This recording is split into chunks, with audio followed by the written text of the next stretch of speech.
This is the Can Crushers Wrestling Podcast. The following contest is scheduled for one fall. Let's go nuts! It's Jimmy Nuts! Drive out with a car! With your hosts, Mark Martinez. Remember, just because you're trash doesn't mean you can't do great things. And the English Professor. It's called a garbage can, not a garbage cannot. Hey, this is former WWE superstar Duke, the Dumpster Drosy, and you are listening to the Can Crushers Podcast. And welcome back to another Can Crusher Spotlight. I am your host, Mark Martinez, and in studio, well, we're really not in studio, we're in dining room, Yeah, we're in my dining room. is the English Professor, Mr. John Padalano. John, it's been a while since you've been on for a spotlight, so this must mean something special is coming. Yeah, I didn't want to miss this one. We've got a really special guest. He's involved in the business. He's a fan of the business. And he is the associate producer of two really important pieces of art that have to do with pro wrestling. What are they? 350 Days, a documentary, and The Wrestler, starring Mickey Rourke and Marissa Tomei. Yeah, guys, our guest is Mr. Evan Ginzburg. We've been talking to him back and forth on Facebook a little bit, and he's a great guy from Facebook. I can't wait to get on the phone with him and talk, John. So many questions about 350 Days and what's going on in wrestling today. Yeah, I love the movie The Wrestler. I had not heard of 350 Days until you told me about your interaction with Mr. Ginzburg and that you had seen it and you said you have to see this. Since then, I've honestly watched it about 4 or 5 times. It's really good. If you love wrestling, you love good documentaries, guys, you need to see this. And we're going to pick his brain a little bit about what went into making these movies. Yeah, I've watched it a couple times as well, and you pull something different each time that you watch it. It's that type of documentary. It's not that you're glazing over something from the beginning.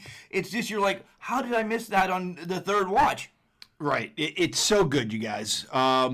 There's some questions I definitely have for him that I want to get to right now. Yeah, but let's talk about Collar and Elbow first, because we have to. Al Snow is our boy. All right, I don't want to jump the gun here. Yeah, I mean, you got your shirt on right now. I do.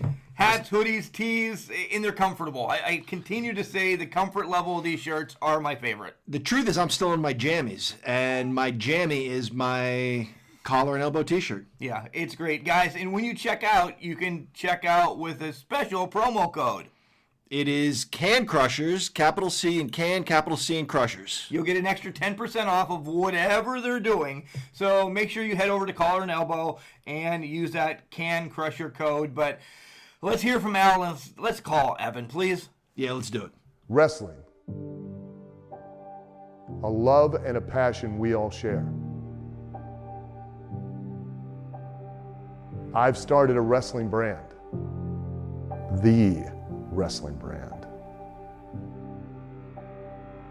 A brand founded on the aspects of wrestling. Two entities working together to create a product that connect emotionally for people everywhere. Collar and Elbow is the brand. Passion and love for wrestling is the drive. I am Al Snow, and this is Collar and Elbow, the wrestling brand.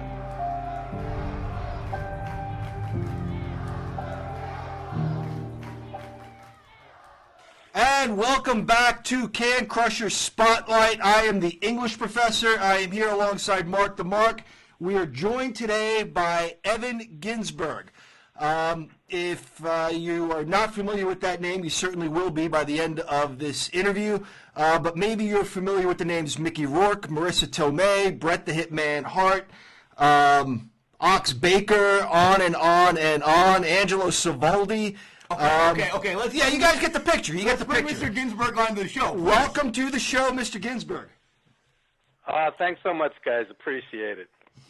Mr. Ginzburg, so much to talk about. 350 days between the two of us. I think we've watched it now on Amazon 15 times. What an amazing documentary. We loved it. The nuances of it, it's unbelievable. Before we get into it, we want to tell everybody that you're the associate producer of The Wrestler and 350 Days, and you also have some other stuff out there as well, correct?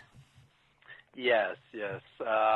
Also on Amazon Prime, we did an old documentary called Wrestling Then and Now with Killer Kowalski, Nikolai Volkov, Homicide, tons of my friends, and basically, it's amazing when you create art 17, 18 years later, it's still out there and people are enjoying it. So you could check that out as well. I think what we want to do today is get an idea maybe of how you got into wrestling, when you first discovered it. Mark wants to handle that aspect of it.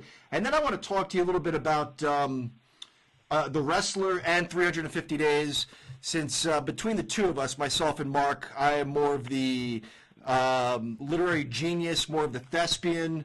I've got that background, so I'll cover that. But Mark wants to go ahead and kind of find out some things about why you love wrestling so much. Yeah, what got you into wrestling? Who was the first person? Because we start all this. This is one of my favorite questions. Who said to a little Evan, hey, you have to watch this? Who introduced you to wrestling? Well, I'll tell you exactly what happened. I'm 103 years old, so back in the day, before there were thousands of cable channels, there were basically 13 channels and what was called the UHF dial. So on one cold, rainy, nasty day, I'm 12 years old, and I'm flipping the UHF dial, and all of a sudden I see this huge monster pounding on this Indian. And I'm like, what is this? I didn't even know what it was. It was Chief Jay Strongbow on a TV match, old school WWF. And, I'm a kid, and I'm like just fascinated. And all of a sudden he does like this herky-jerky war dance, and he conquers this monster. And I'm like, wow, this is like Marvel superheroes, and supervillains. And I start watching this. I figured out when it was on, same time every week. And there's Gorilla Monsoon and the Valiant Brothers and Pedro Morales. And, it was like Marvel superheroes, DC Comics, superheroes, supervillains come to life. And I was a total mark. I thought it was all real, and it was just amazing. And finally, my dad takes me to wrestling at Madison Square Garden, and we had a black and white TV set. And I walk into the garden, and I'm like, wow, this is in color. It's in color. And there's Killer Kowalski, and all these, amazing, athletes. And the first match I saw was Nikolai Volkov and Freddie Blassie against Bruno Sammartino and Chief Jay Strongbow, June 24, 1974. I can remember the day. That's, how important it was in my life. And I would never dream that years later, Nikolai would be a friend, the Valiant Brothers would be friends. And, life takes strange twists and turns. And that's basically it. I basically found wrestling by accident on the UHF dial.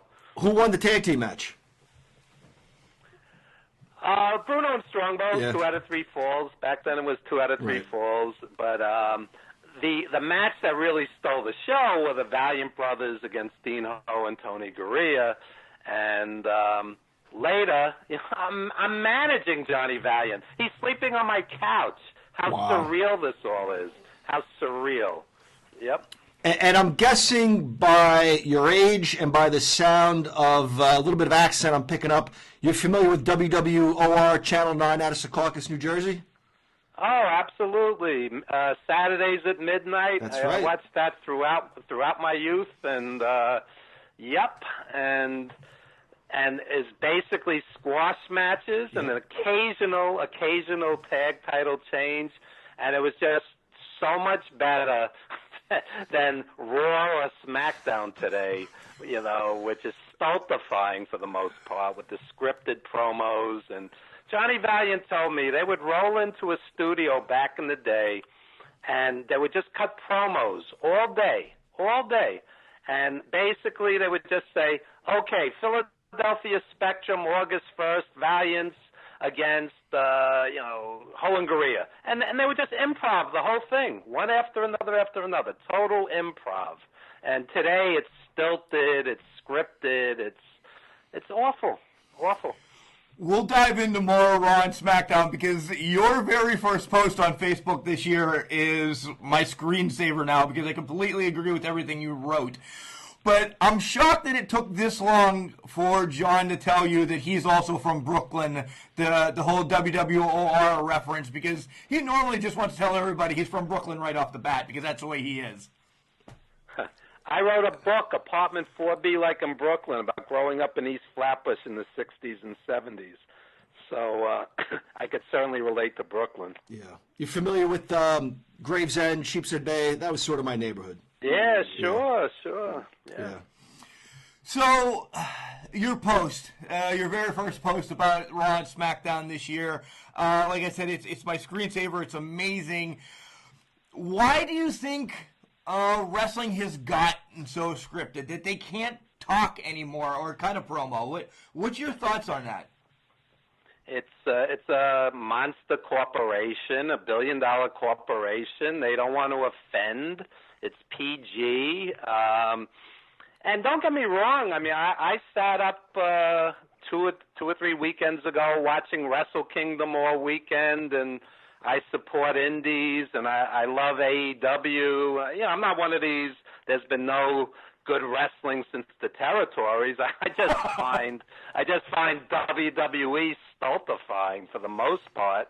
And it's a shame because the irony is WWE has one of the greatest talent bases in the history of this industry. And when you watch an NXT takeover, you realize how great it can be. But that's 6 times a year. Most of the programming, that ridiculous wedding or the Fiend against Seth Rollins, it's like penance for sins I committed in previous lifetimes. It's like a knife in my heart watching that stuff, Right. Agreed. Let's talk about AEW a little bit then.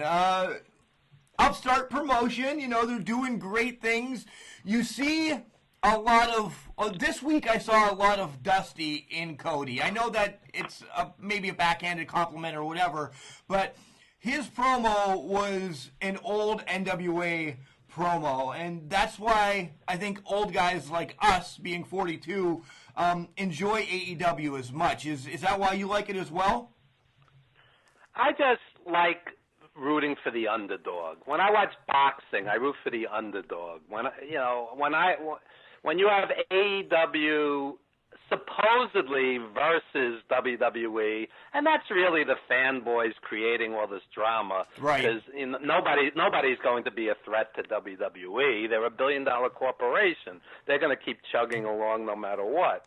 But I think Pentagon and Phoenix are the best tag team in the world. I think the Young Bucks are great. The old school guys who go, it's all flip-flop, and, it's like these guys are great athletes. Some of the 70s guys, it's almost like nostalgia goggles. I mean, Ivan Putski is not Kenny Omega. Kenny Omega versus Okada is wrestling elevated to an art form, okay? So everything was better back then is nonsense, too. AEW has a tremendous roster. Do I like all of it? No. Sometimes it gets silly also, and I don't particularly care for 4 tag teams at the same time, an 8-man match. That doesn't do much for me. But when you have Phoenix and Pentagon against like Kenny Omega and Hangman Page or whatever, this is as good as it gets. I mean, it's tremendous wrestling, and I just like supporting the underdog. Yeah, you're singing our song. We agree wholeheartedly with that sentiment. We have said that there's really no time like the present. Is it all great? No. And sometimes we remember things through rosy-colored glasses. That's not to say there wasn't great wrestling growing up. Obviously there was. But we agree that there's really no time like the present. This is a golden age of wrestling right now. You could sit in your living room and watch New Japan World. You can watch wrestling literally from around the world, stream it. There's indies every weekend. You have choices. You could sit on YouTube and watch endless great wrestling if you chose to. You know, my goal in life isn't to watch wrestling 24/7, but at the same time, you have these amazing promotions, and you know, these guys are doing things that some of the old school wrestlers couldn't have dreamed of. AJ Styles is an artist. He's an artist. Yes. Unfortunately, he's in the middle of a circus, but he's an artist. And when you put him in the ring with the right guy and actually, AJ, you got 15, 20 minutes, go, you know, you're going to see art. You're going to see art. But unfortunately, you know, I've sat at Madison Square Garden on occasion for WWE, and to get to those two, you know, very good or excellent matches, you have to sit through 3 hours of pablum, and you're kind of numb by the time you get to that good match. And, Touche. No, seriously, yeah. I wanted to ask you another Raw question. Mark mentioned to you that I love dropping names, dropping information, and I do. I had a director who would just tear into us during rehearsals saying, I could see you reading your lines, meaning like we're not in the moment. You know, I could see you going down the script. Right. I see you turning the page. I get that sense. Am I crazy? Am I seeing that on Raw? And if I am, whose fault is that? Are we asking too much of Seth Rollins to write all this for him and ask him to remember it all? Is it the writer's fault? Is it the performer's fault? Because I could almost see these guys and the girls going down their script trying to remember word for word. Oh, absolutely, absolutely. I was just telling somebody the other day, I was watching 3 billboards outside of Ebbing, Missouri, and Frances McDormand won the Oscar for Best Actress. And I said to somebody, you forget she's acting. That's how great her performance is. You forget she's acting. And when you turn on WWE with the scripted, stilted, you know, promos, you could almost see the wheels turning in their head as they try to remember this nonsense that they're spewing, you know, this meaningless nonsense. And, you know, Cody Rhodes, when you put him on, you could see it's from the heart. You could see he's improvising it. You know, he knows what he has to say. He knows what he has to put over, the angle, the upcoming match, the upcoming pay-per-view, whatever. But it's improv, and it's real, and it's from the heart, and it's a huge difference. I mean, I enjoy watching Chris Jericho just talk. In WWE, the only guy I could really say that is Kevin Owens. I think he seems to have a little more freedom, or else he's just a better actor because it doesn't sound as scripted when Kevin Owens is talking. Yeah, I agree. I don't know if you watch any NWA at all, but I get that with Aaron Stevens too. Even if the comeback isn't as sharp or as witty, it's from his heart. He's got an idea of who he's playing. Yeah, and I think the issue with NWA is you have this great atmosphere, you have these really good wrestlers. I'm just not seeing a lot of great wrestling. You know, you're seeing good and very good wrestling. There is a difference. What happens with somebody my age is, you know, you're comparing very good wrestlers to great wrestlers. You know, I grew up on Terry Funk. You know, I grew up on prime Ric Flair, Don Morocco in his prime, etc., so on. And you go, okay, you know, this guy's good, this guy's very good, but he's not, you know, prime Ric Flair wrestling Ricky Steamboat. There is a difference. Oh, there's a huge difference. We completely agree with you. But I guess we're saying, like, the NWA now, before we get into why we're really on the show to bring up 350 Days in the Wrestlers, NWA now is more of a retro for us, just to bring us back to the Terry Funk, the Ric Flair days, reminisce about them more or less. That's what we're going with NWA right now. Yeah, support them. I mean, it's a quality product. I just have a very bad reaction when I see the WWE fanboys attack other promotions, like us versus them. I mean, this is $1 billion corporation with a 50-year head start. I mean, why attack the little guys? Why attack the new guys? I don't get that mentality. I hear people literally say, WWE is my religion, Vince is my hero. I hear people say this, and I cringe, and I'm kind of like, dude, you got to get out of the house more. You got to start dating. Move out of mom's basement. Something's not right here. Right. You brought up one more question before we chug along. You brought up indies as well. Do you go to some indies around Brooklyn or anything? Is there any indie shows that you want to, one, maybe we'll come up and cover because John would love to be coming back home, or is there any... Not only do I go to indies, I get in the ring and do a heel valet gimmick. Oh, wow. Team Splendid. Yeah, Team Splendid. Chris Michaels was... in WWE, and Chris Michaels was also an ECW, very early ECW tag team champion when Eddie Gilbert was booking, and also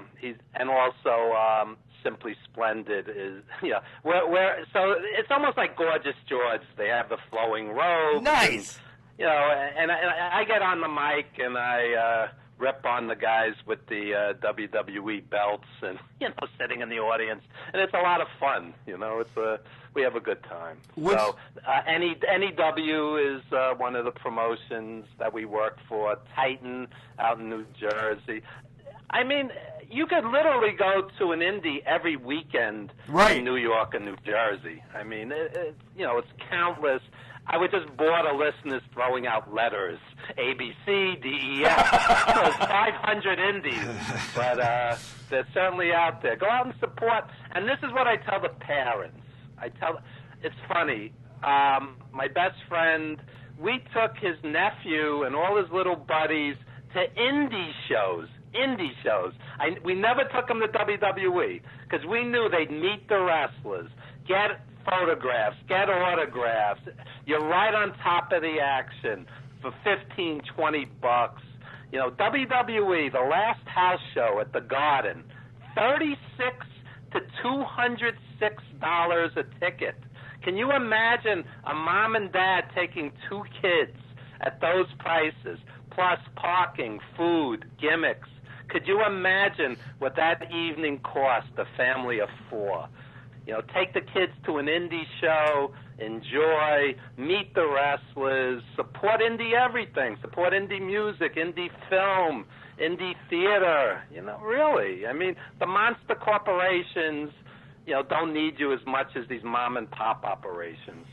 That's the best thing I heard thus far this morning. We are actually in about 3 hours from now packing our boys up to go to an indie event here in Pittsburgh, Pennsylvania. That's what we do every month. It's called IWC. They put on a show. Pittsburgh's the same way. Every weekend you can go to a show down here, and the kids love meeting the wrestlers. They're more family now than Seth Rollins will ever be. Yeah, Johnny Valiant was out of Pittsburgh. Pittsburgh was always a big wrestling town. Yeah. Yep. Okay, let's talk a little bit about The Wrestler, which has been out now for about 11 or 12 years. So I just have a few questions about that, but then I really want to dig into this documentary, which I watched, honest to God, like 4 or 5 times over the last few days, 350 days. So your title was associate producer, correct? Yes. Basically, what that means is I was the wrestling guy. I brought in 125 or so different wrestlers for 5 or 6 screen tests. readings. I brought in Necro Butcher. I brought in Ron Killings. I brought in Ring of Honor. We shot at Ring of Honor, the climactic scene. I'll tell you a funny story. Necro Butcher was coming in to meet with Aronofsky, and he's really, really late. So all of a sudden, this, notorious hardcore wrestler, his mother calls up to see if he's okay. Okay? Oh, my God. His mother's calling up. So finally, Necro Butcher shows up, and the rest is history. And while shooting that crazy scene, we had this cinematographer from France, this sweet little woman, and she's in the middle of this absolute carnage, and I'm reading her face, she's trying to capture all of this chaos. And it was an amazing experience to work on this. I'm sitting on set one day, just hanging out, that very sad autograph scene, and I'll give you the backstory on that. I take Aronofsky and the screenwriter and the executive producer, the money guy, Scott Franklin, to a convention, to an old school convention. And there's Captain Lou and Johnny Valiant and Iron Sheik and Nikolai and Mae Young and Moolah, all these legends who are mostly gone now. And there's nobody there. There's nobody there. It's like a graveyard. Oh. Iron Sheik's head is down on the table, sleeping. That's how bad it was. It was grim. Oh. And the screenwriter actually goes back and adds it to the script. It wasn't in the original script. Interesting. So I'm on set, and all of a sudden Aronofsky gets the smirk, and he goes, "Evan, come here." I'm like, "Yeah." He goes, I want you to work the various tables with the wrestlers, and those guys actually were actors, except for Johnny Valiant and Manny Yarborough, who was a famous sumo. He worked UFC early on, but these were actors, except for those two guys. He says, "Go up to Mickey last and ask him for an autograph and a Polaroid." So Mickey walks over to me and whispers in my ear, "Just improv it." He thinks I'm an actor. I'm not an actor. Okay?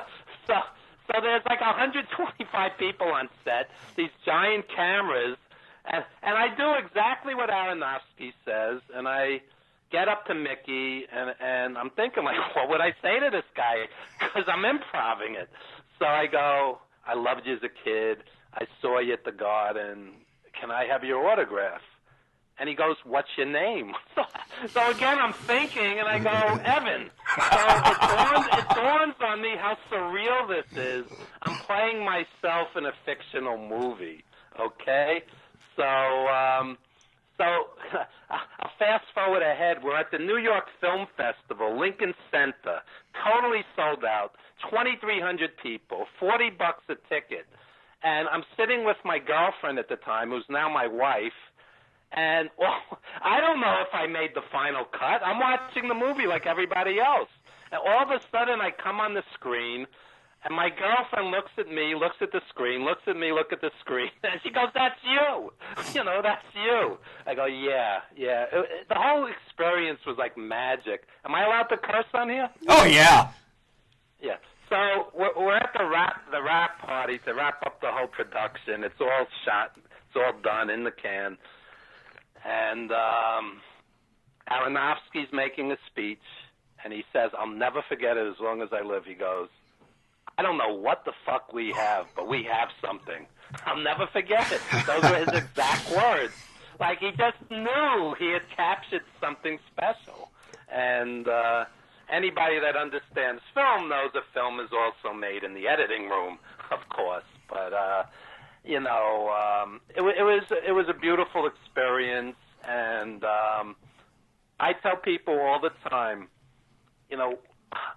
Mickey Rourke's performance, when he says, "I'm just a broken down piece of meat," that's like Marlon Brando on the waterfront. I could have been a contender. Absolutely, yeah. It's an iconic performance. 100 years from now, people will watch that movie. Yeah. And there are greater movies, believe me.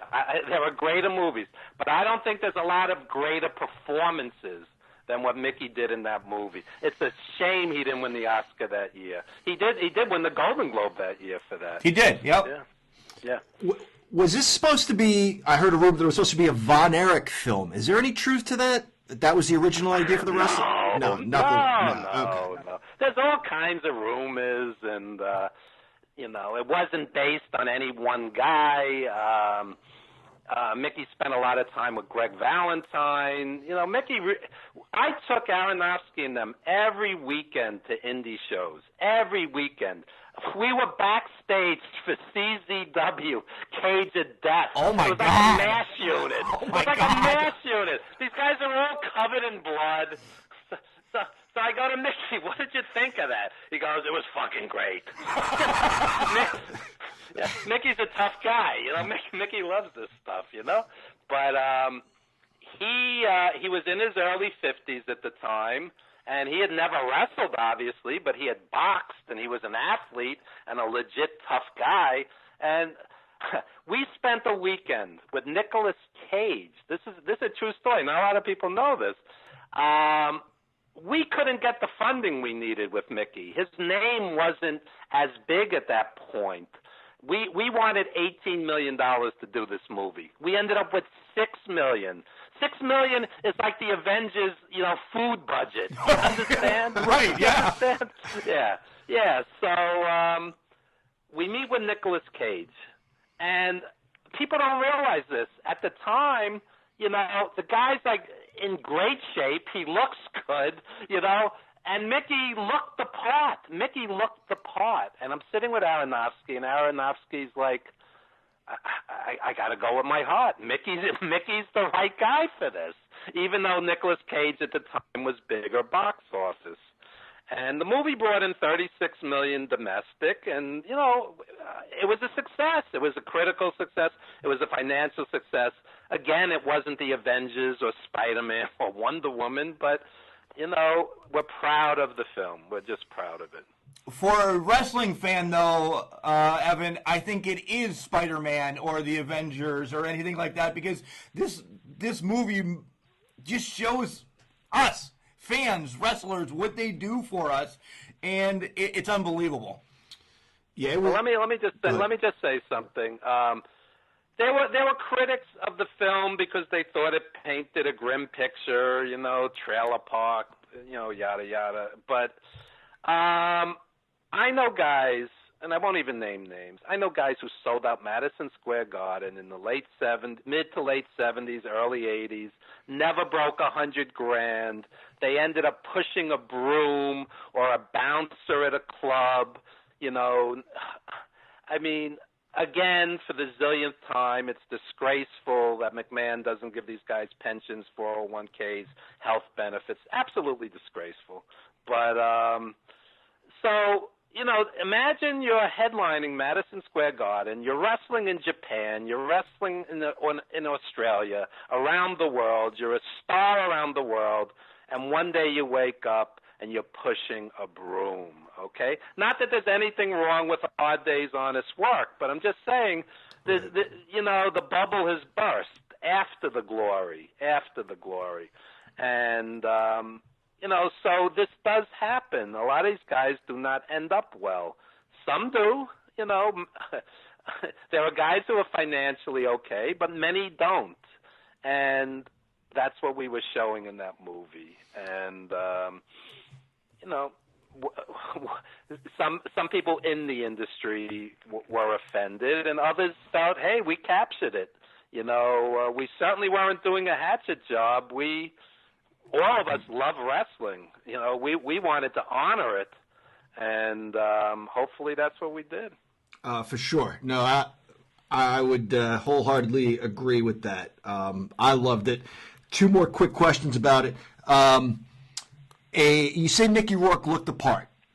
Super charismatic guy, long blonde hair, tan, beats a Middle Eastern villain for the World Heavyweight Championship in the 80s. Was there any outside influence on this character and some of the characters that appeared in this movie? Well, the producers and Aronofsky himself were mid-'80s wrestling fans, so they're thinking Iron Sheik. Right. Right. Yeah, and unfortunately, he's not in good physical shape, and really wasn't in good physical shape even back then. So I'll tell you a funny story. I don't know if you guys know this, but Johnny Rods played a character called Javarook, and Absolutely. he would main event. He would main event in L.A. So I go down to Gleason's gym, and I say, Johnny, you'd be perfect for this. You'd be perfect for this. And I said, would you like to come down and read for Aronofsky? He goes, I'm in this business for 30 years, 40 years, whatever, and I don't need to read for anybody. I'm like, Johnny, this is a world-class director, Please, it's a great opportunity. He refused to do it. And so it could have played out differently. I told Aronofsky to bring in Nigel McGuinness. Nigel McGuinness at the time, was on top. Not to play that character, just to be in the movie. We had a scene where Romeo Roselli was wrestling Ron Killings briefly, and this was shot in Jersey. And I said, Nigel McGuinness is as great as anybody on the planet right now. But what I learned from this movie was a lot of times you're basing your choices on aesthetics. Who looks the best? Many times I recommended people, and Aronofsky was, he's too big. He's going to make Mickey look small. We don't. And then what I kept saying to Aronofsky for that autograph scene, I said, let me bring in Jimmy Valiant and John and all the old school guys, Captain Lou. Let me bring in all those guys for that autograph scene. And he's debating, and finally goes, I don't want to do it. Mickey's going to look like what's wrong with this picture. He's going to look like the odd man out. So we ended up with actors, and the only legit wrestlers, like I said before, were Johnny Valiant and Manny Yarborough, who was a sumo. I'm still stunned over Johnny Rods. Brando read for Coppola, but apparently Johnny Rods doesn't read. Holy cow! All right. Well, he's not an actor. He's looking at it from a wrestler's point of view. Okay, no, I see. All right. Rumor has it Roddy Piper, maybe some other guys, went up to Mickey, hugged him. Some guys thanked him for putting this together. Did you experience that? Did you see this happening? I wasn't at that particular function. I was at various film festivals with them, but I was not at that particular one. But I believe I saw it on YouTube after the fact. And Piper said many, many times how moved he was by this movie, that he cried, that he felt that it really captured his life, his experience, and it's a powerful film, and it could have been a boxer, it could have been a football player, it could have. This is not unusual. Somebody's a star, and then 20 years later they're hanging by a thread. They're not, making it anymore. And I was just telling somebody the other day, I've been to literally hundreds of conventions around the world, wrestling, horror, sci-fi, comics, and what you see eventually, is wrestlers sitting next to boxers, sitting next to rockers, sitting next to porn queens, sitting next to whomever, and they're all there because they need the money for the most part. They need the money. It's not glamorous. Right. To run from hotel to hotel, city to city, to hawk your autograph. These guys really want to perform. They want to be on a stage. They want to be in a ring. So what happens after the glory. And if people really understood even the exploitative nature of the autograph industry, a lot of these guys aren't even making thousands of dollars. They're making a couple of $100 to sign their autograph. You follow it? Yeah, it's not that glamorous. Believe me. They like that the fans remember them. They like seeing the boys. They like seeing their old friends. I mean, there's a good side to it. I don't want to paint just a grim picture, but I have a love-hate relationship with pro wrestling. I've lost many friends in this business. My buddy Tiger Khan was one of my closest friends. He worked for the Hearts up in Calgary. I get a phone call. He's dead, 33 years old. And why? Because he was a regular-sized guy, and he's, the quote-unquote wrestling lifestyle, drugs, alcohol, steroids. And one day you have a heart attack and you don't wake up, and that's that. And I was on the road with this guy up and down those highways, New York to Pennsylvania. Evan, when I make it in WWE, we're going to have a blast. And then the dreams die. So, I have a love-hate relationship with this business. Believe me, I like I said earlier, I was Johnny Valiant's manager for a time, and I booked him for this spot, this indie show in New Jersey. He's wrestling Jimmy Snuka. They're not kids anymore, okay? The place is packed. They're in the main event. They put on as good a match as they're capable of, which, these guys, they forgot more than a lot of the kids know. Believe me. Right. These guys 20 years ago were capable of putting on a quality match. Okay, so the punchline to this story, they're paying him $350 to wrestle, and the promoter's like, Evan, Johnny, we didn't have a great house tonight, and would you take this? And they hand us less than what they promised us. And I'm like, listen, the place is packed. Give us what you told us you're gonna give us. Come on. It's there's an ugly side to this business. There's an exploitative side to this business, and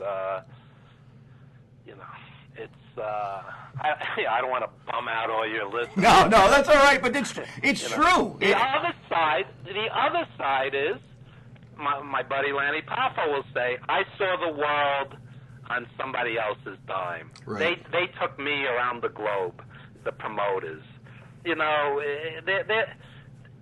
Johnny Valiant wrestled for Oil Sheiks 3 in the morning in Saudi Arabia. He looks out at the crowd. There's not a woman in the audience. How surreal this is. Wow. How surreal this Unbelievable. is. These guys saw the world, believe me, and had, unbelievable experiences. And, there's a plus and minus to everything. For sure.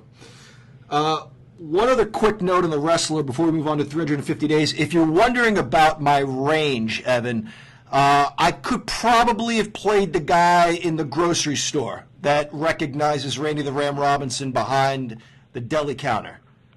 I was there the day they shot that. Yeah? That's a powerful scene. That's also, a great scene. Yeah, it really is. Yeah, it really is. All right, because Evan, his head is getting bigger by the moment. Let's transition over to 350 days. An amazing documentary, and some of the stuff that we all took out of it we'll get into. But one of the very first things, I watched it first, and I didn't know this. The Bret Hart saying, I did some steroids a couple times, blew my mind. This is the one thing, and I know that's probably, I shouldn't pull that out, but Bret Hart, the best there is, the best there was, the best there ever will be, excellence of execution, never thought anything about steroids, and he releases it on 350, and I'm like, holy shit, unbelievable. What about the line when he says, I'm trying to remember exactly, but I'll paraphrase. when you sit in a room with a bunch of guys doing coke, you really get to know them. Yeah, you retain everything. It's not an endorsement. It's not an endorsement of drugs. He's just being honest. And I'll tell you the backstory on this movie. Another Darren Antola, was is a boxing cut man. He travels all around the world with top-notch fighters, and he loves wrestling, and he goes back also to the mid-'80s, and he got this idea, let's capture what a insane sex, drugs, rock and roll lifestyle being on the road 350 days is. And if you think the number's an exaggeration, guys like Ric Flair wrestled 350 nights a year. So Greg Valentine, who's a buddy of mine, he stays by me. He says that at his peak, he would estimate he wrestled 320 days a year. So this number is right there. 320 days a year, Greg Valentine wrestled at his peak. Okay, so what does that do to your mind, body, psyche, family, children? You're not home for Christmas. Why? You're wrestling Starrcade. You're not home for Thanksgiving. Why? You're wrestling at the Survivor Series. You're not home for the kid's birth. You're not home for the kid's marriage. You're not home for the kid's graduation. What does this do to your relationship? So the wrestlers will tell me, seriously, quote unquote, Evan, I'm always in pain. I'm always in pain. They hate the word fake. They go, my hip replacement wasn't fake. My knee replacement wasn't fake. My 3 divorces weren't fake. My kid not talking to me isn't fake. Okay? And that's what we wanted to capture. So we have a meeting with the editor, Michael Burlingame. First time I meet him. He worked with Paul McCartney, Mariah Carey, John Cougar Mellencamp, Sting, the singer, not the wrestler, from the Police. And he knows nothing about wrestling. And I said to the producer, I said, this guy's perfect. He's perfect. This guy's going to hone the best material, the most poignant, the most powerful, because he doesn't know the main event guys from the mid-card guys, from the quote-unquote jobbers. I don't like the term, but that's how most people recognize it. He doesn't know one from the other. He's going to pick out. We had 90 hours of footage. 90 hours. Oh my God. Which he honed into an hour 48. Okay, and I said to him, Mike, this is the movie I want you to make. I said, imagine an 80-year-old woman who never watched wrestling. Make this woman cry. That's what I want you to make. This is not a shoot interview. This is not who was the booker in Chattanooga in 1972. We've had enough of that. Right. That's not what this is. I said, make people understand what was it like to be on the road and sacrifice mightily for the fans, to be away from their families, to always be in pain.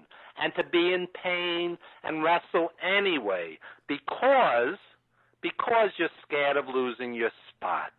It's a brutal business. And I said, capture all of this. And he did. And I just said, the world doesn't need another shoot interview. It really doesn't. And if you go on Amazon, it's very interesting. There's about 100 reviews. About 80 of them are glowing, 4 stars, 5 stars. Then you have like the 1-star reviews, like a fraction as many, a minuscule amount. They just didn't get it. They go, I knew a lot of this information already. It's not about information. It's about these guys pouring their hearts out, saying how guilty they are for committing adultery, how guilty they are for not being there for their kids. This is from the heart, this movie. Just like The Wrestler, this is from the heart. And, if you don't appreciate something like that, watch another shoot interview. But that's not what we were trying to do here. George the Animal Steel said something very interesting, and I've often thought this. The pulling the curtain back, looking into their lives. George the Animal Steel said the fans don't want to know what a drag this is, and I kind of understand that. Did you gain a different perspective from this? Did this ruin anything for you? I can't go back now and watch WrestleMania 8, Money Incorporated against the Natural Disasters and not think, geez, Ted DiBiase maybe just got off the phone with his wife and she wants to talk to him when he gets home. How the hell is he concentrating on this match? Did you get a different perspective after this? Did it ruin anything for you? A lot of these guys were personal friends even before, because I was acting as an agent and booking various guys and on the road with various guys. So I basically knew the horror stories in advance, but it's very painful to have a camera pointed at you and basically say, I wasn't a good husband. I wasn't the dad I wanted to be. I wasn't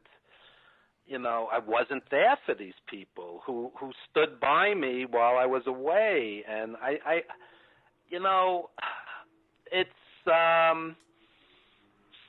it's a very mixed bag.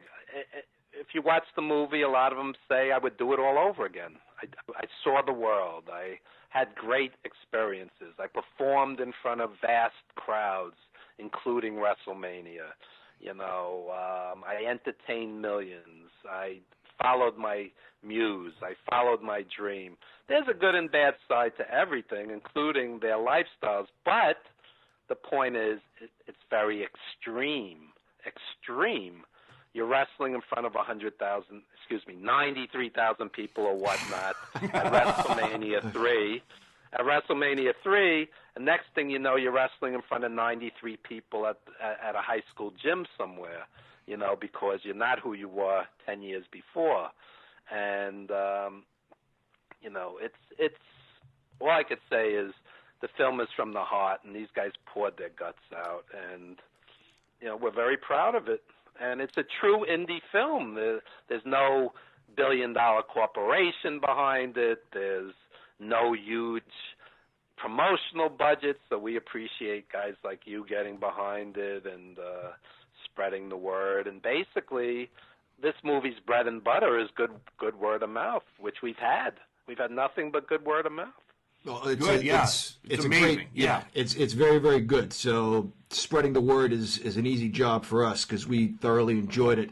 On that note, as far as pouring their guts out and the honesty, I met Bruno Sammartino a couple times about 20 years ago, and both times he just outright lied to me, and I found out years later I got kayfabed by Bruno Sammartino.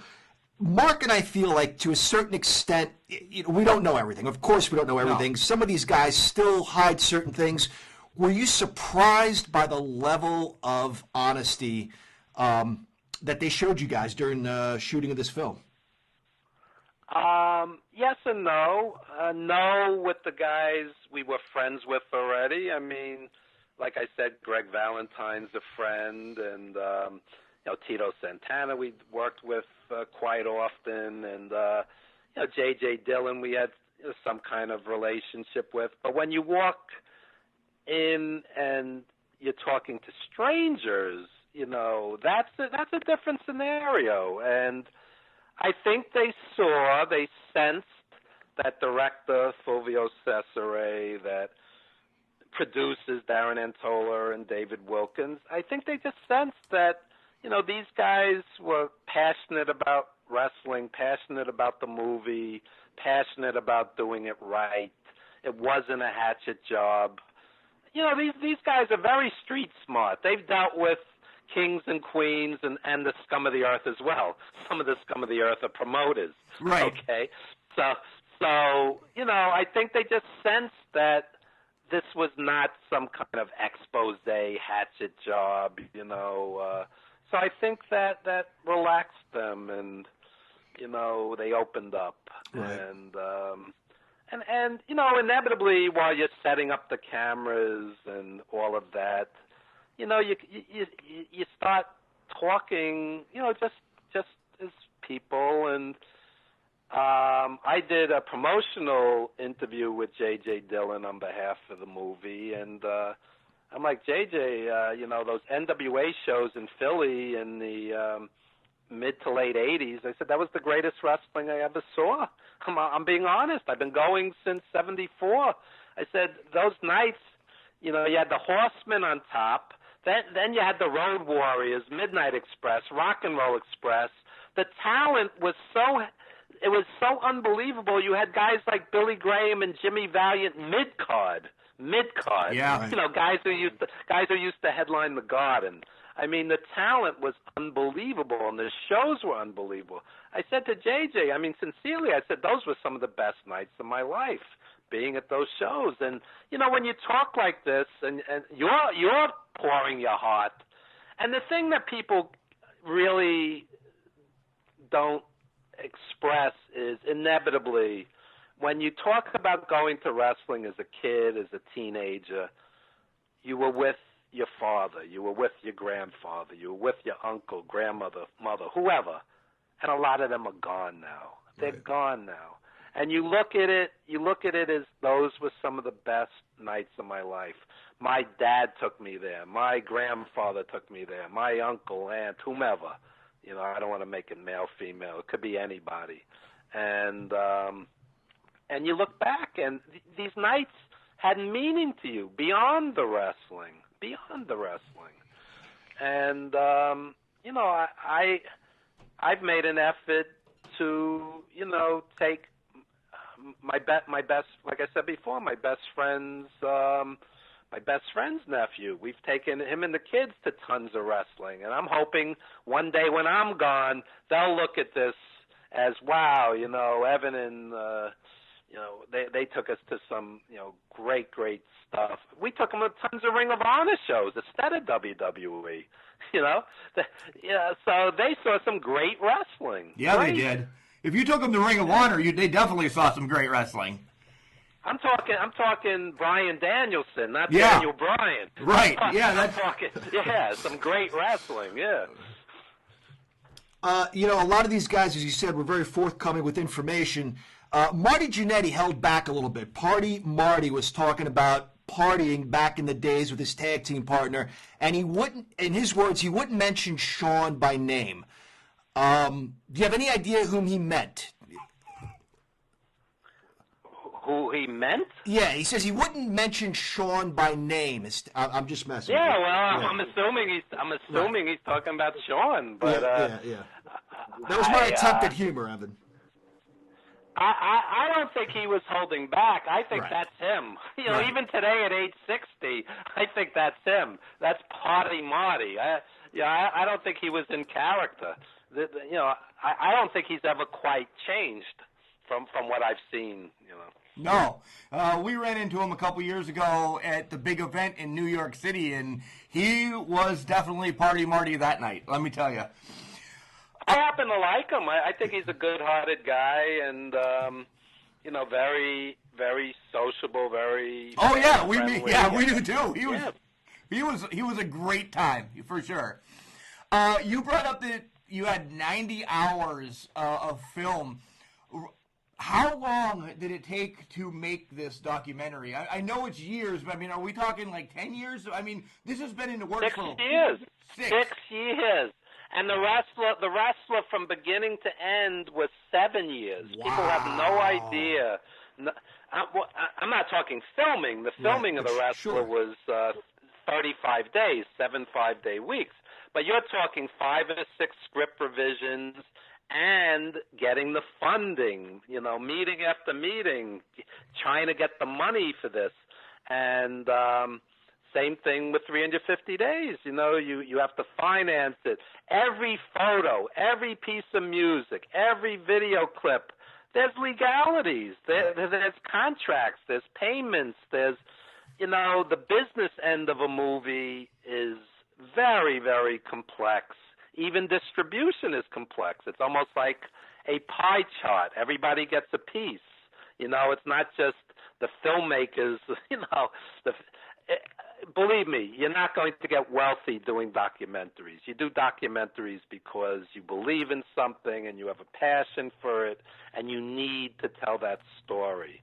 I tell anybody that wants to do a documentary, understand you're going to spend an awful lot of time, blood, sweat, tears, and you're not going to get wealthy from this. Evan, is there a reason, and I'm going to answer my own question with this question, I know. Is there a reason why only on Amazon? I mean, is there ever going to be a copy of this that I can have in my house? Or... Oh, yeah, it's available on DVD and Blu-ray. No problem. Just go to 350daysthemovie.com, and everything is up there. And that's the number, 350daysthemovie.com.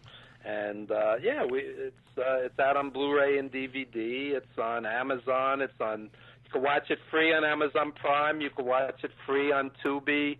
You can rent it or buy it on any major cable system. You can buy it on YouTube. I mean, it has worldwide distribution. That we're pleased with. I mean, a lot of movies never get that. So, it's not hard to find, and there's a Facebook page. I mean, just if you Google it, it'll come up easy enough. Some of these stories we heard,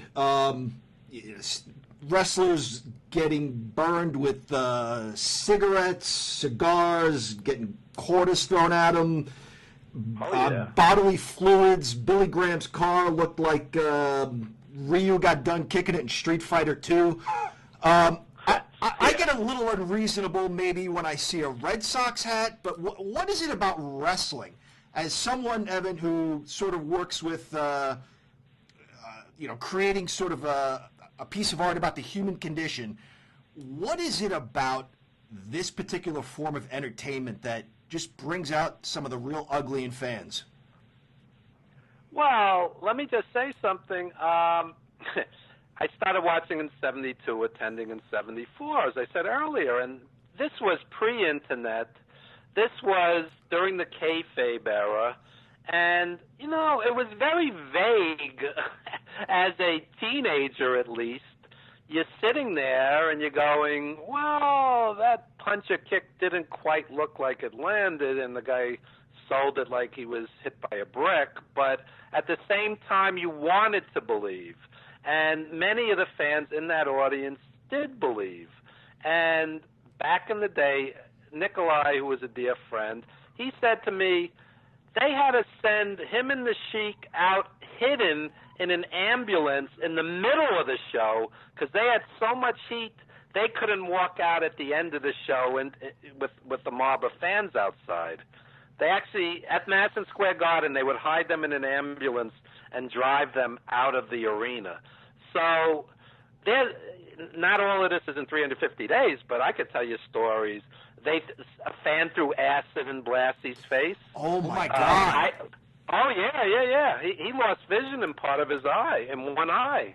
And Piper was stabbed. Mulligan was stabbed. Moolah was stabbed back in the day. Mulligan was slashed very badly, and Johnny Valiant told me a story. He's up in Canada. The Valiant brothers started a riot. The fans were literally stomping him. And Butcher Vachon, who was a huge burly guy, he's in 350 days also. He ran out and saved his life. Okay, so those fans believed back then. This is what people don't grasp today. Vince McMahon publicly said it's a work, publicly, back in the late 80s. So it's not exactly a secret. What I tell people today is, I don't think there's 10 guys that get legit heel heat. Lesnar does, Ciampa does, okay? MJF seems to, okay? But there's not a lot of guys that get legit heel heat. But back then, you had these unbelievable villains, and the fans thought it was real. So they're like, he's killing my hero, you know. Yeah. And they'd run into the ring with a knife or whatever. You know, they weren't. You know, it was a different era, a different time, and you know, even myself, I started out as a sheet writer. You know, we didn't even have the internet, late 70s, early 80s, you know? And it was exciting to find results from another territory. And you didn't know that every night of the week, you know, these two guys were married and having, you know, the same match every night because you didn't have the internet with the results. It was a different world back then. It sure was.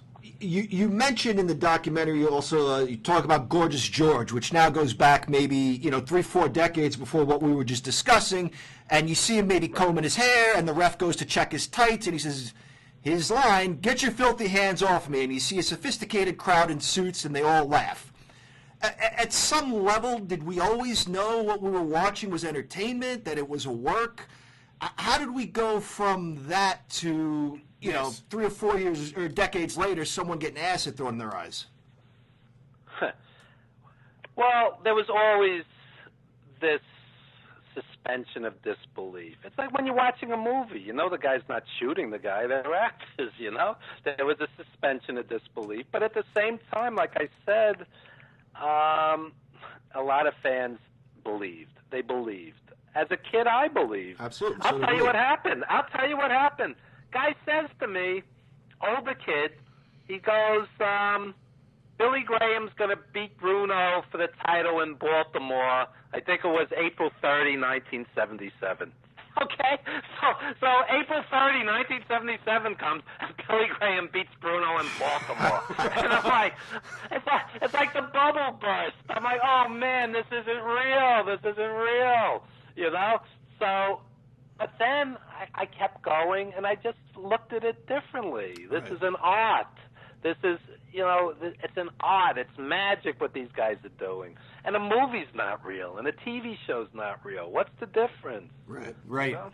Yeah, for me it was when Rick Rude picked Cheryl Roberts to kiss, and my uncle said, John, out of all the women in the audience, he goes and picks that other wrestler's wife. I was like, oh, wow. Yeah. What are the odds of that? Yeah. So, Evan, that's pretty much 350 days, but what else are you you have anything else going on right now? What else can you tell us that you have in the bubble, I guess, huh? You could go to Facebook. I have Evan Ginzburg's Old School Wrestling Memories page, and this is not one of those, there's been no good wrestling since the territories. That's not what we do. It's like very knowledgeable old school fans, you know, talking about, you know, just, again, great memories and great experiences. And, you know, some of my closest friends in the world I met through wrestling. And then there's guys I wouldn't piss on if they were on fire. You know, that's the wrestling business. That's the wrestling business, you know? And I just like the guys in the movie, I can't say I regret a lot, but there's a lot of obsessives, there's a lot of negativity, and I just think the whole industry would be better off if these guys got pensions and 401ks and health benefits. I think they more than deserve it, and I just think it's a shame that a lot of these guys do not end up well. And I know lots of indie guys who have never made it, but they have 16 concussions. They have terrible injuries. They've loved and sacrificed for the business without the fame and the payoff. So I just think somehow then more needs to be done for these guys. And it's no different in boxing. Boxers don't end up well either. So it is pretty mind-blowing. Maybe we don't understand the numbers. I don't know. But, you know, that Mark and I are a couple of 9-to-5 ham and eggers, and we have those things. Right. You know, we have retirement plans. We have health care. And these guys that are in a billion-dollar corporation can't get that. Again, maybe we don't know the numbers, but it is mind-blowing. Well, you're one wrong move away from a career-ending injury, and look at draws. Look at there have been people that died in the ring. Yeah. I'll tell you, even as a valet, I'm backstage. We get ready to go into the ring, and these guys, be safe, and there's tension because anything can happen. Greg Valentine walked into a ring. The ring steps were old and shot, and the ring steps broke, and he tore up his knee. Wow. Tore up his knee.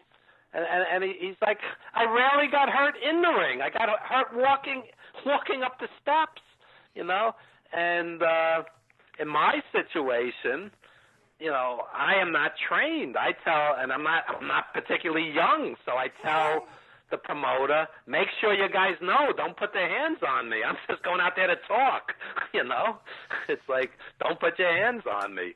It's dangerous, and these guys deserve benefits. You mentioned the word tension. I'm not trying to be funny here at all. Mark has been a ring announcer for a local wrestling promotion, and he obviously couldn't sit with me that night. He did a great job. But when he would come out at the end of the night, he was a changed man, and he talked about tension in the back. There's a lot that goes into it that we don't know, that we'll never know. Oh, yeah. I mean, basically they'll huddle and put a match together, two teams or whatnot, and there's a lot to remember, and, this is the finish, and, and the referee's in the huddle, and, there's a lot of mechanics to putting together a 10, 12, 15-minute match that people don't realize, and, again, you want to do it safely and come out in one piece. And I was on an indie show once.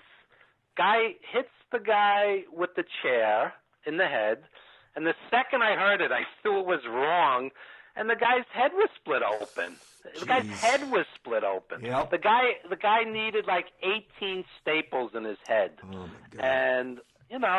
And that's for a $50 indie payday. You follow? Yeah. Oh yeah.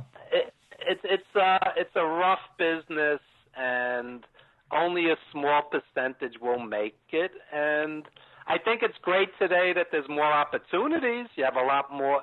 It's not a one-horse town anymore with WWE. There's tons of work, but if you really understand this business, a lot of these smaller groups are not spreading the money around. Believe me. The guy, you think of somebody as a big deal, but the wrestlers are not making a lot of money, right, in most scenarios. You can make good money in New Japan. You can make good money in WWE or AEW if you're on top. At the bottom in WWE, there are New York City school teachers making more money than some of these guys. Wow. Yeah, there's guys on primetime TV making $57,000 a year. Okay, so you're saying, as a 9 to 5, I'd like to make $57,000 a year, but that's not a lot of money when you're on the road and you're sending money back to your family. Right, it's right, minuscule. Right. Okay, and I get my pet peeve with wrestling. I get so tired of the fanboys. They know what they're getting into, and they all piss away fortunes on wine, women, and song. I'm like, you have no idea what you're talking about. One, these guys didn't make fortunes to begin with. Two, they didn't all piss it away. Some do, many don't. And three, they were never paid what they deserved to begin with in most scenarios. It's a little different if you're, the top of the WWE pyramid. But what if you're at the bottom of that pyramid? Do you really think guys on NWA Power and other promotions are making big money? They're not. Oh, no. No way. They're just not. And, it's a dream, Kevin Owens, I saw little tiny buildings, and now he's headlining Madison Square Garden. But that's the exception. That's not the rule. That's the exception. Right. We've had some guys on the show before. You'd mentioned earlier your story. Hey, look, we didn't make what we thought we made, and you're turning around and looking at the crowd saying, come on, who are you kidding here? But we've heard stories of just basically promoters skimming off the top, and then, kind of like your situation, saying, hey, look, this is what the payout is. It's disappointing to hear. It's just really disappointing to hear almost how commonplace this sort of thing was. And maybe still is. I don't know. Well, there's the old expression, two hot dogs and a handshake or whatever. Right. A lot of these indie guys, that's what they're getting paid, 2 hot dogs and a handshake.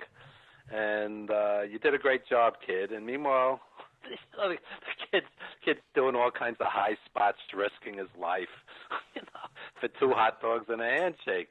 And I think what these kids have to learn is don't put yourself at risk and learn how to tell a story. And it's not 37 high spots, because that's not what a WWE or whomever is looking for. They're looking for guys who can work a match and tell a story. I have no problem with the Young Bucks and Super Kicks. I enjoy these guys, but at the same time, sometimes less is more. That's what the old school guys will tell you. Less is more. You work the crowd, you get the ref involved, foreign object, whatever. You don't have to do endless moves, especially if nobody's selling. It becomes a meaningless blur. I could tell you results from 1974, and sometimes I couldn't tell you what happened at the Elks Lodge last weekend because it's like a meaningless blur. No, seriously. That's not Alzheimer's. That's just the stuff becomes meaningless after a while. Yeah. So on that note, just 2 more quick questions. Bret the Hitman Hart, in your documentary, is a self-described train wreck because of how hard he worked. And his matches were they were pretty. They were very pretty. His pile driver, he was great. He's my all-time favorite wrestler, and it's not even close. His pile driver looked absolutely devastating, and he claims to have never hurt anybody. We met Hillbilly Jim, who was an absolute sweetheart, and said, I didn't do any of that. I have my health. I have my faculties. Who did it right, in your opinion? Because you remember more Bret Hart matches than you do Hillbilly Jim matches, don't you? I always come from create art. Right. Create art. And Bret Hart created art. And Hillbilly Jim was colorful, likable. He's my experiences with him. He's a great guy and down to earth. And I can't say a bad word about Hillbilly Jim, but I can't say a great word about Hillbilly Jim matches. Right. And I can say that about Bret Hart. And 100 years from now, I think people will watch Bret Hart matches, and they may not watch Hillbilly Jim matches. And I just think art stands the test of time. I'm middle-aged. I'm sitting here watching the top 100 movies of all time. And last night I watched Truffaut's Shoot the Piano Player. I just think art will always survive. And so the long-winded answer to your question is I go with Bret Hart. Jackie Chan was once quoted. He goes, "So what? I broke my ankle. It's preserved on film for all time." That's what he said. Yeah. No, that's a quote. That's a quote. And you can watch Drunken Master 2, Police Story, whatever it is, Jackie Chan Prime, 1980s. And that stuff will be watched 100 years from now. I've seen it in museums. I was watching at MoMA, Museum of Modern Art, Bruce Lee Enter the Dragon. At MoMA, okay?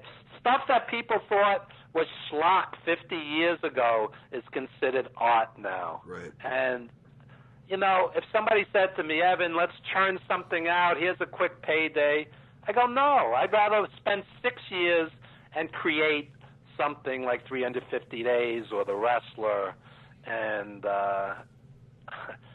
that's why WWE is like a knife in my heart when you see this incredible talent base with unlimited money behind it, and you're just sitting there numb. Somebody threw me a comp for SmackDown at the Garden. It felt like penance for sins I committed in previous lifetimes. I sat there. I was numb, okay? And you have to understand, I sat in that same building, maybe that same seat. There's Tiger Mask against Dynamite Kid. There's Jimmy Snuka jumping off the cage on Morocco. There's Billy Graham and Bruno, which was meat and potatoes in comparison, but the charisma was so off the chart, the building was shaking. Right. The building was shaking, okay? So, Roddy Piper, heel Roddy Piper, mid-'80s, the building would shake. Basically, Piper would come out, and 10 minutes later, 12 minutes later, whatever it was, it's like you could breathe again. You could breathe again. That's how exciting it was. Okay, Piper and Snuka. Piper and Orton teaming up. You know, it was unbelievable. And then you're sitting there, you know, and they're just going through the motions. This match is 2.5 stars. This match is 2 stars. This match is 3 stars.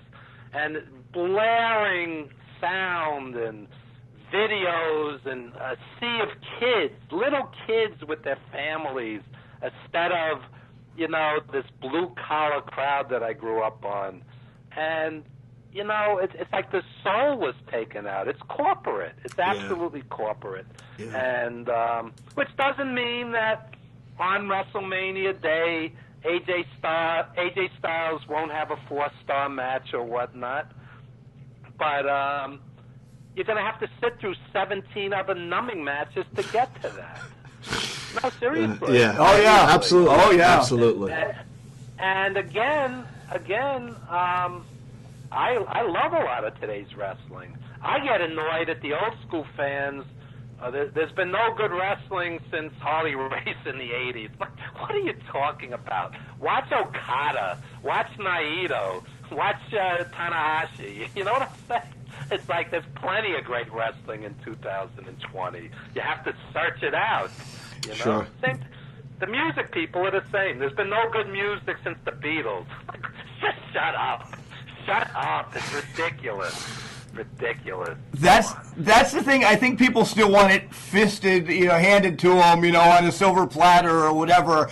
If you search up New Japan and you pay the $9.99 a month or whatever it is, which I do. Yeah. I do. I support it. Yeah. It's unbelievable. It really is. And there's so many little networks out there for $4.99, $2.99. Do some homework. You'll find that WWE isn't the only thing out there. Exactly. One other. Go ahead. No, go ahead. No, I was just going to say one other quick question. Did you get to try Ox Baker's shepherd pie? Were you there when he was cooking for you? I wasn't there for that shoot. We did so many shoots. I wasn't there. No, okay. But I've met Ox Baker many times, and that was not shtick. That was him. This guy was so over-the-top charismatic and outgoing and loud and boisterous. That was him. And Ox was another guy who was not a great wrestler, but he was a great heel. He had tremendous charisma, tremendous. And he started a riot. You go on YouTube, pull up Ox Baker riot, and you see the whole building like pouring into the ring and throwing stuff. It's insane. Okay, so heat like that, you know, you just can't find anymore. Very rare. Very rare. All right, one final question, and this is a big one. This is a big one. Who do you think is going to win this year's Royal Rumble? To wrap it right around back into today's wrestling, who are you picking? Well, you got to go with I would think McMahon's man crush Roman Reigns, if he's in it, right?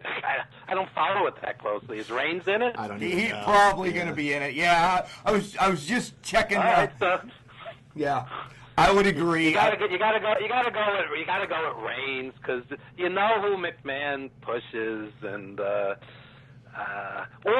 McMahon has a thing for Corbin, Baron Corbin, who's like a vast vacuum of non-charisma. Of all the guys, that's McMahon with the big man fetish, you know? I'd rather have paper cuts in between my fingers than watch any one of their matches. Oh my God! All right. I'll tell you guys something. My best friend is a dentist, and I tell people I would rather have root canal than watch Raw. And I mean that because I go to my friend, and we actually laugh and have a good time. I would rather have root canal than watch Raw. Evan, you've given us more time than we asked for. Thank you so much for joining This us is today. therapeutic for me. This is like therapy. I enjoy this. For us too. Yeah, it really us is. too. We enjoyed every moment of this, and I don't know. Do you know you're in Brooklyn, you're in Queens, you're up in New York. The big event is coming in March 7th, up around there, where it's a WrestleCon type of deal thing. Do you go to those? We'd love to possibly meet up with you when we're up there. You know, go out for lunch or something, just to say thanks. Yeah, that would be fun. I don't know if I'm working the big events. Sometimes we work with Greg Valentine and promote the movie at these things. We will be. We haven't announced it yet. You're the first guys to hear this. We'll be at WrestleCon in Tampa for WrestleMania weekend, and we're going to have J.J. Dillon and one other legend to be announced. So you can come say hi to me there. WrestleCon in Tampa. I believe that's the 3rd and 4th of April off the top of my head. But I'm not sure if I'll be at the big event, but I live in Queens, so we could have breakfast or lunch or dinner before or after, whatever. That would be amazing. Yeah, that would be fantastic. Yeah, we'll off the air, we'll be in contact with you and everything. I don't know, a week before or so. All right. Yeah, awesome. That'd be fun. And again, I want to thank you for the support of 350 Days. When all is said and done, it's an independent film, and we have Bret Hart and Billy Graham and Ted DiBiase and Valentine and Tito and all these legends. But really, it's an independent film, and we appreciate people getting the word out and positive word of mouth, and that's what's going to keep it growing. And thank you for taking this much time with me. It's really gracious of you. I appreciate it. Absolutely. And we loved it. Guys, listeners, 350 Days. It is an awesome wrestling documentary. If you haven't seen it yet, you need to see it. It's about life on the road. And It's actually everything that goes with life-changing. From what I watched, it was life-changing. It really is. And that's not an overstatement at all. Evan, once again, thank you so much for coming on the Can Crusher Spotlight. My pleasure, guys. Thanks so much. Anytime. If you need me down the road, I'm happy to do it. I could trash Raw or whatever you need. Mark, do you think I dropped enough references to being from New York and being an actor? I'm shocked you didn't tell him you went to WrestleMania 1. Oh, my God. How could I have forgotten that? Right? Yeah. Well, he's going to listen, I'm sure, to see what we have to say about everything. But Mr. Ginzburg, yes, he was at WrestleMania 1. I was, and I was at the event 2 weeks before that in Madison Square Garden when Jimmy Snuka jumped off of Andre the Giant's shoulders. We should. Real quick. Get him back on the phone. All right. What an amazing interview. There's things that it still have not processed through my mind that we just talked with Mr. Ginzburg about. Yeah, it really was. This, if I may say so, quote Arn Anderson, not to toot my own horn, but toot. This is one of our better interviews, Mark. This was phenomenal. Well, we had nothing to do with it. Right. It was all, honestly, it was all Mr. Ginzburg's information that he brought to the table. His perspective on creating art and how much he loves the wrestling business, the appreciation and respect he has for the men and women who put their lives on the line. And that's not an overstatement, guys. Watch the documentary if you haven't watched it. These people put their lives on the line to entertain us. And some of them are doing pretty well now and had lives after that, and some of them didn't. And I love how he's true to form with the WWE fanboys. He knows the business still. He does. And, we try not to call out fans for what they like or don't like, but it's hard not to agree with him. You like wrestling, you like what you like the promotion you like, that's absolutely fine. There's no need broaden your horizons. Yeah, broaden your horizons and don't crap on what anybody else likes. Yeah, and that goes not just to fanboys. That goes to, I'll say it so you don't have to be linked to it. That goes to other podcasts, other people with podcasts bigger than ours that just have to crap on things. It's because we're on their radar. We are on their radar. I'm telling you, we say things, Mark, and the next week we see it on TV. Yep, they're listening to it. They're listening. So, once again, thank you, Mr. Ginzburg, for coming on the show. It was amazing. I'm excited that we might run into him when we go to the big event. That would be a lot of fun. He mentioned he doesn't know if he's going to be there, but there might be an opportunity for us to hook up, which would be very cool. Yeah. So, all right, John, what else you got to say? That's about it. This was amazing. This was great. Yeah. This was great. Guys, if you want to hear more like that, send us some emails, who to reach out to at cancrusher69@gmail.com. Find us on all the Facebook and the Instagram and Twitter, and you know the whole routine, and you can listen to us everywhere the podcasts are available. So, John, just remember, just because you're trash doesn't mean you can't do great things. It's called a garbage can, Mark, not a garbage cannot.